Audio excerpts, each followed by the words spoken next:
டேய் எவன்டாம எங்க சாச்சம்மா தேவியை காலையிலே கோவம் ஊட்டுறது பாத்தியா எங்க அம்மா எப்படி கத்துறாங்க அப்படின்னு சொல்லிட்டு ஏன்டா அப்படி பண்றீங்க?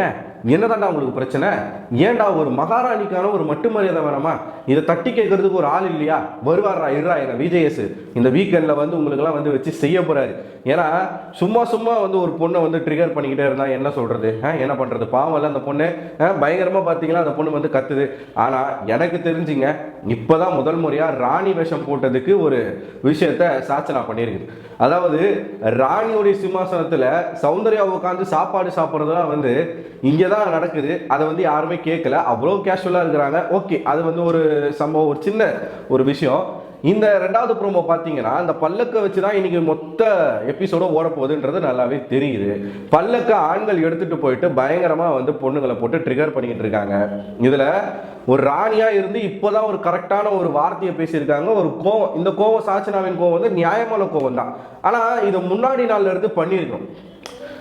சாச்சனா இந்த வாரத்தோட வெளியில போறாங்க அப்படின்னும் போது நிறைய பேர் இப்போ என்ன தெரியுமா சொல்லிட்டு இருக்காங்க, பாவங்க அந்த பொண்ணை விட்டுருங்க, அதான் இந்த பொண்ணு போயிருதுல, இந்த வாரத்தோட வெளியில போகுதுல, பொழைச்சு போட்டு விடுங்களேன், ஏன் இன்னமும் அதை போட்டு திட்டிக்கிட்டு இருக்கீங்க, கலாச்சிக்கிட்டு இருக்கீங்கன்னு சொல்லிட்டு நிறைய பேர் இப்போ பேசிக்கிட்டு இருக்காங்க. அதுவும் ஒரு வகையில வாஸ்தவம் தான், இருந்தாலும் பரவாயில்ல. இத்தனை வாரங்கள் இந்த பொண்ணு பண்ணுச்சு இல்லையா, இதெல்லாம் யார் மேல உள்ள கோவம் நினைக்கிறீங்க? சாச்சனாவை இப்படி மக்கள் போட்டு அடிக்கிறது யார் மேல உள்ள கோவம்? விஜய் சேதுபதி மேல உள்ள கோவம். அதைத்தான் என்ன பண்றாங்க, சாச்சனா மேல காட்டுறாங்க. ஏன்னா இங்க கண்டஸ்டன்ஸ் மத்தியில ஃபேவரட்டிசம் இருக்கிறதே தப்புன்னு பேசக்கூடிய ஆட்கள் நம்ம. ஒரு ஹோஸ்ட் ஒரு கண்டஸ்டன்ட் மேல ஒரு பாசத்தை காட்டுறது, பார்ஷாலிட்டி காட்டுறது, ஃபேவரிசம் பண்றது, இதெல்லாம் வந்து மக்களுக்கும் ஏற்றுக்க முடியாது, ரிவ்யூவர்ஸாலையும் ஏற்றுக்க முடியாது. விஜய் சேதுபதிக்கு தொடர்ச்சியாக ஒரு நெகட்டிவிட்டி அப்படிங்கிறதான வந்துகிட்டு இருக்கு. இந்த ரெண்டாவது ப்ரோமோல அந்த பல்லக்கை வச்சு மிகப்பெரிய ஒரு பிரச்சனை வருது. இன்னைக்கு ஏதோ சம்பவம் இருக்குலாம் சொல்றாங்க, என்னன்னு தெரியல. என்ன நடக்குது அப்படின்னு பார்த்தீங்கன்னா, இந்த பல்லக்கு வேணும் அப்படின்னு சொல்லிட்டு பெண்கள் அணியிலிருந்து இந்த மக்களாகிய ஜாக்லின் இவங்க எல்லாருமே போய் கேட்குறாங்க, எங்களுக்கு அந்த பல்லக்கு வேணும், அதுக்கு நாங்கள் இப்போ என்ன செய்யணும்? பயங்கரமான ஒரு கிளாஷ் போய்கிட்டு இருக்கு, வாக்குவாதங்கள் போய்கிட்டு இருக்கு. அதுக்கு நடுவில் ஜாக்லின் வந்து பேசுறாங்க, எங்களுக்கு அந்த பல்லக்கு வேணும், அதுக்கு நம்ம என்ன செய்யணும், நாங்கள் என்ன செய்யணும் அப்படின்னு சொல்லி கேட்கும் பொழுது அந்த அணியில இருந்து வந்து என்ன சொல்றாங்கன்னா, நீங்க 3 பேரும் மன்னிப்பு கேட்கணும் அப்படின்னு சொல்றாங்க.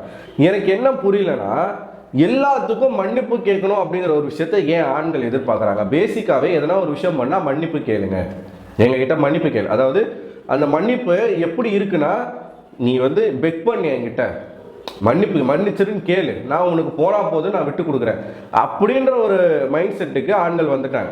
பெண்களா அவங்க வந்து நம்மளை அவங்க ஏறி போகக்கூடாது, ஏறி போயிட்டாங்கன்னா நம்மகிட்ட அடங்கி போகணும்னா மன்னிப்பு கேட்கணும். மன்னிப்பு கேட்கும் போது இங்கே என்ன ஆகும்னா, ஒரு தாழ்வு மனப்பான்மை வந்து பெண்களுக்கு வரும். இப்போ ஐயா மன்னிச்சிருங்க ஐயா, எங்களுக்கு அந்த பல்லக்க கொடுங்கய்யான்னு கெஞ்சி கூத்தாடி வாங்கணும்.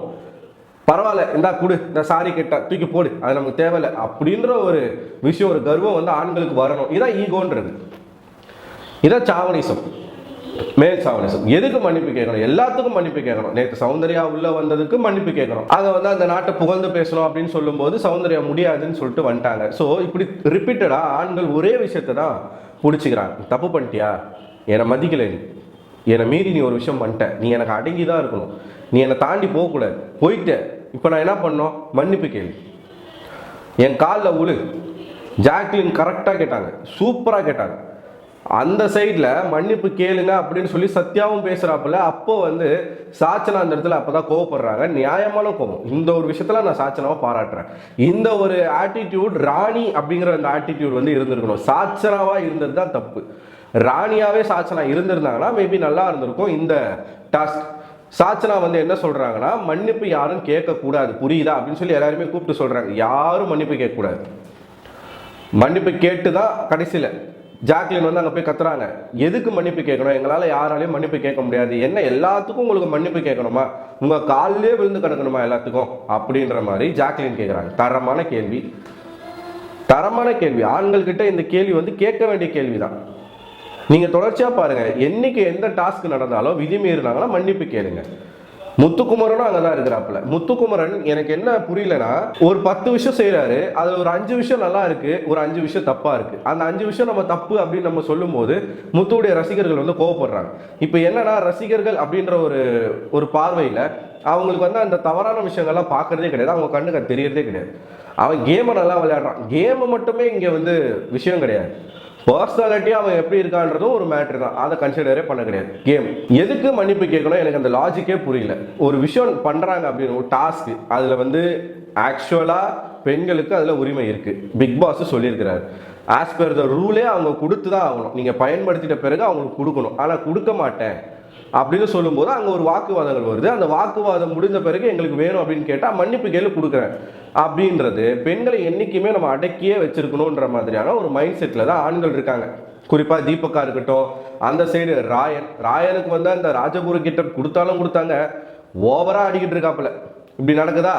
இந்த சைடு மறுபடியும் சாட்சினா கடைசியாக வந்து ஒரு விஷயத்த சொல்கிறாங்க, கத்துறாங்க அங்கே உட்காந்துக்கிட்டு, மன்னிப்பு கேட்டு தான் எனக்கு அந்த பல்லக்கு வேணும்னா அப்படிப்பட்ட பல்லக்கே எனக்கு தேவையில்லை, நான் இங்கேயே உட்காந்துக்கிறேன் அப்படின்னு சொல்லி சாட்சினா சொல்கிறாங்க. கரெக்டான ஒரு பதில். ஆனால் இப்போ என்னன்னா, அந்த ஒரு டிசிஷன்லேயே பெண்கள் இருக்கணும், பெண்கள் அந்த டிசிஷன்லேயே இருக்கணும். பரவாயில்ல, எனக்கு வேண்டாம், எங்களுக்கு வேணாம் அப்படின்ற ஒரு மனப்பான்மையோட இருந்தாங்கன்னா நல்லது. இல்லை ஸ்லிப் ஆகி நாங்கள் பரவாயில்ல, நாங்கள் மன்னிப்பு கேட்குறோம், எங்கள் ராணிக்காக நாங்கள் மன்னிப்பு கேட்குறோம், அதை தான் ஆண்கள் எதிர்பார்க்குறாங்க. எப்பயுமே நம்மளோட எதிரி ஒருத்தன் அவங்க நம்ம கிட்ட இருந்து என்ன எதிர்பார்க்குறானோ அதை நம்ம கொடுக்கவே கூடாது. கொடுத்துட்டோம்னா நம்ம தோத்ததா அர்த்தம். இப்போ இவங்க மன்னிப்பு கேட்டால் என்ன நடக்கும்? ஆண்களுக்குள்ள கலந்து பேசிக்கிட்டு அவங்க வந்து ஒருத்தர் வந்து கேலி கிண்டல் பண்ணுவாங்க. எல்லாத்துக்கும் காலில் விழுதுங்க, எல்லாத்துக்கும் மன்னிப்பு கேட்குதுங்க, என்ன பண்ணுறது அப்படின்ற மாதிரி தான். இவங்கெல்லாம் ஒரு ஆளே இல்லை, இவங்களை எப்படி நம்ம ரைட் ஹேண்டில் டீல் பண்ணிக்கலாம், லெஃப்ட் ஹேண்டில் டீல் பண்ணிக்கலாம், இப்படிப்பட்ட ஒரு எண்ணம் வந்து அவங்களுக்கு வந்துடும். ஆனால் சாட்சினா சில இடங்களில் தப்பு பண்ணியிருக்கு, அதை நம்ம விமர்சனம் பண்ணியிருக்கோம். நிறைய அதாவது தொடர்ச்சியாக ஒரு பொண்ணு மேலே ஒரு விமர்சனம் வந்த காரணத்தினால இந்த வாரம் அந்த பொண்ணு எவிக்டாகவும் ஆக போகுது. எப்படி நம்ம நெகட்டிவ்ல வந்து நம்ம வந்து சொல்கிறோமோ இது தப்பு அப்படின்னு நம்ம சொல்கிறோமோ, சில விஷயங்கள் அவங்க பேசுறது நியாயமாக இருக்கும்போது அதை நம்ம பேசணும். எனக்கு சாட்சினா பேசுன இந்த விஷயம் நியாயமாக தோணுது, அந்த பொண்ணு எடுத்த ஸ்டாண்டு கரெக்டு, மன்னிப்பு கேட்டு ஒரு விஷயம் எனக்கு கிடைக்க வேண்டாம். மஞ்சரி அவர்கள் அந்த செங்கோலை திருப்பி ரிட்டர்ன் பண்ணிட்டாங்க, சரிங்களா? இப்போ வந்து நேற்றுலேருந்து அது ஒரு டிபேட்டாக போயிட்டு இருந்துச்சு. கேப்டனாக இருந்துக்கிட்டு ராணுவம் வந்து எல்லை மீறும் போது, அந்த கிராஸ் பண்ணும்போது அவ்வளோ கோவப்பட்ட மஞ்சரி நேற்று நைட்டு சாச்சனா போகும்போது ஏன் வந்து எதுவுமே பேசலை அப்படின்ற ஒரு பேச்சு போச்சு. ஆமாம், கரெக்டு. ஏன் பேசலை? ஏன் ராணுவக்கு ஒரு சட்டம், சாச்சனாவுக்கு ஒரு சட்டமா? டாஸ்கில் நீங்கள் போயிட்டு ஒரு இடத்துல டாஸ்க் முடிஞ்ச பிறகு நீங்கள் போய் ஒரு பொருளை திருடிட்டு வருவீங்க. அப்போ ஒரு கேப்டனாக இருந்து மஞ்சரி என்ன பண்ணியிருக்கணும், அதை வாங்கி கொடுத்துருக்கணும். ஆனால் அவங்களும் கூட சேர்ந்து என்ன பண்ணாங்க, அந்த பொருட்களை வாங்கி இங்கே வச்சுக்கிட்டாங்க.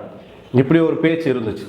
ஆனால் காலையில் அவங்க எல்லாரும் பேசுகிறாங்க, பெண்கள் எல்லாம் பேசுகிறாங்க. எல்லாருக்கும் வந்து கருத்து என்னவா இருக்குன்னா, டாஸ்க் முடிஞ்ச பிறகு இன்க்ளூடிங் சௌந்தர்யாலாம் சொல்கிறாங்க, டாஸ்க் முடிஞ்ச பிறகு ஒரு விஷயத்தை நம்ம பண்ணியிருக்க கூடாது, டாஸ்கில் நம்ம எடுக்கிறதுன்றது வேற, இது ஃபேராக இருக்கிற மாதிரி எனக்கு தெரியல அப்படின்னு சொல்லிட்டு பெண்களுடைய பொதுவாக கருத்தாக இருக்கும் பொழுது மஞ்சரி என்ன பண்ணுறாங்கன்னா, அவங்க கொண்டு போயிட்டு எடுத்து அந்த செங்கோலை திருப்பி ரிட்டர்ன் பண்ணிடுறாங்க. ராயன் கேட்டே வேண்டாம், நம்ம வந்து ஸ்க்ராட்ச்லேருந்து ஆரம்பிச்சுப்போம், எங்களுக்கு இந்த செங்கோல் வேண்டாம், நீங்கள் வச்சுக்கோங்க அப்படின்றத சொல்கிறாங்க.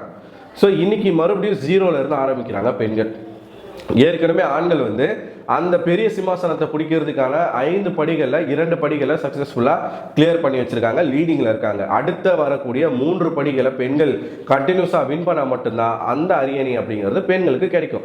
ஒருவேளை பெண்கள் சிறப்பாக பங்கு பெற்று அந்த 3 இடங்களையும் ஜெயிச்சு அந்த அரியணை பிடிச்சிட்டாங்கன்னா வேற லெவல் கெத்தாக இருக்கும், அது மாசாக இருக்கும். ஆனால் ஒரே ஒரு படிகள் மட்டும் ஆண்கள் ஜெயிச்சா போதும். அப்படி ஜெயிச்சு அவங்க அதை போயிட்டாங்கன்னா பெண்களை பயங்கரமாக மாக் பண்ணுவாங்க, கிண்டல் பண்ணுவாங்க. அது நடக்கும். ஜெஃப்ரிக்கு வந்து ஒரு சின்ன ஒரு பர்சனல் கிரட்ஜ் இருக்கு சாச்சனா மேலே, சாச்சனாவுக்கும் ஜெஃப்ரி மேலே இருக்கு. ஜெஃப்ரிக்கு இருக்கக்கூடிய அந்த கிரட்ஜ் வந்து நியாயமான ஒரு விஷயமா தான் நான் பார்க்குறேன். ஏன்னா அந்த பையனை நேற்று 100 தோப்பு காரணம் போட சொன்னதெல்லாம் ஒரு வன்முறையுடைய உச்சம். அது ஃபுல்லாக உட்காந்து எழுந்தணும் அப்படின்னு சொன்னதெல்லாம் வந்து பவித்ராலாம் சொல்கிறாங்க, ஃபுல்லாக உட்காந்து எழுந்திக்கணும் அப்படின்னு சொல்கிறாங்க. ஒரு 10-20 தோப்பு காரணம் போட்டாலே நமக்கெல்லாம் வந்து கொஞ்சம் பெயின் வரும். ஒரு பையன் 100 தோப்பு காரணம் போட்டு நேற்றுலேருந்து அவனால் சரியாக நடக்க முடியல. எனக்கு என்ன இந்த இடத்துல புரியலன்னா, முத்துக்குமாரனும் இதே தான் பண்ணுறாப்புல, ஜெஃப்ரியும் இதே தான் பண்ணுறாப்புல. அவங்க ஒரு டாஸ்க் கொடுக்குறாங்க அப்படின்னா அந்த டாஸ்க் என்னால் பண்ண முடியாது, எனக்கு உடன்பாடு இல்லைன்னா அதை சொல்லணும்ல. ஏன் சொல்ல மாட்டாங்க? ஏன் அதை செய்கிறாங்க? செய்யறதுக்கான நோக்கம் என்னன்னா, அதன் மூலமாக இவங்க அஃபெக்ட் ஆகணும், இவங்க மேலே ஒரு கேஸ் வரணும் அப்படின்றதுக்காக தான். அதை செய்ய வேண்டிய அவசியம் இல்லை. என்னால் செய்ய முடியாது, இது எனக்கு கஷ்டமாக இருக்கும், அதை சொல்ல முடியல பாருங்க, எனக்கு இது கஷ்டம், என்னால் முடியாது அப்படின்றத சொல்கிறதுக்கு மனசு வர மாட்டேங்குது, ஈகோ இடிக்குதாங்க.